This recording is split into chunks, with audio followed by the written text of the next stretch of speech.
You're not stupid. You know that. You've always been the one who thinks too much, questions too much, sees too much. The one who couldn't just be satisfied with the obvious answer. The one who looked at a path everyone else was walking and thought, but why this path? Who chose this path? Is this even the right direction?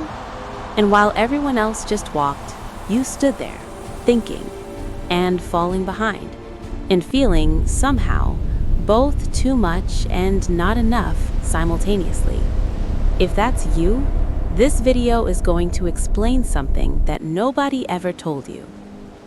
Here's the thing about intelligence.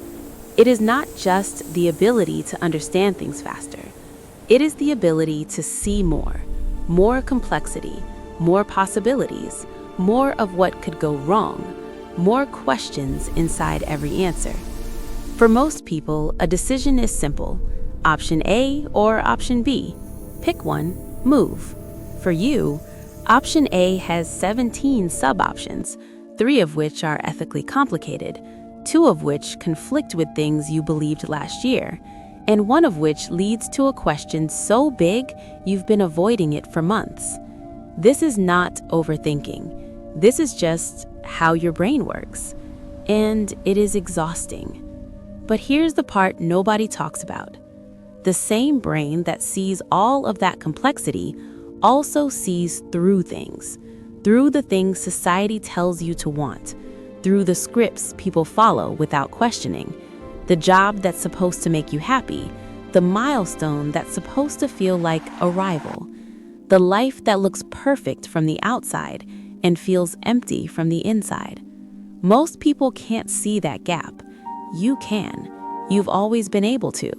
And seeing it clearly without being able to unsee it is one of the loneliest experiences a person can have, because you can't pretend you don't see what you see, and the people around you who don't see it think you're the problem. There's a concept called existential intelligence, the ability to think deeply about the big questions: purpose, meaning, identity, why any of this matters. And research consistently shows that people with higher cognitive ability spend more time in what psychologists call existential rumination, the constant background hum of who am I? What am I doing here? Is this actually what I want? Does any of this mean anything? Most people don't live with that hum.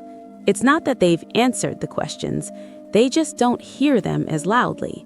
You hear them constantly, every day. And that hum makes ordinary life feel like wearing shoes on the wrong feet, technically functional, quietly unbearable. And here's the part that matters most. The lost feeling is not a failure, it is a signal. It means the life you're living hasn't caught up with the mind you have yet. The most interesting people who ever lived, Darwin, Tesla, Virginia Woolf, Einstein, Kafka, all reported feeling profoundly lost, profoundly out of place, profoundly like they didn't fit, not before they found their path, while they were on it. The lost feeling never fully goes away for people like you. It just changes from I don't know where I'm going to I'm going somewhere nobody has a map for. So if you've spent years feeling like you're behind, like everyone else figured something out that you missed, like you're too much for some people and not enough for others, like you're standing at the start of 100 paths, unable to choose because you can see where every single one of them leads and none of them feel completely right, I want you to hear this. You are not broken. You are not behind. You are not too much. You are someone whose mind was built for depth, living in a world that rewards speed. And the fact that ordinary paths don't satisfy you is not your flaw, it is your compass. Share this with the smartest person you know who feels the most lost.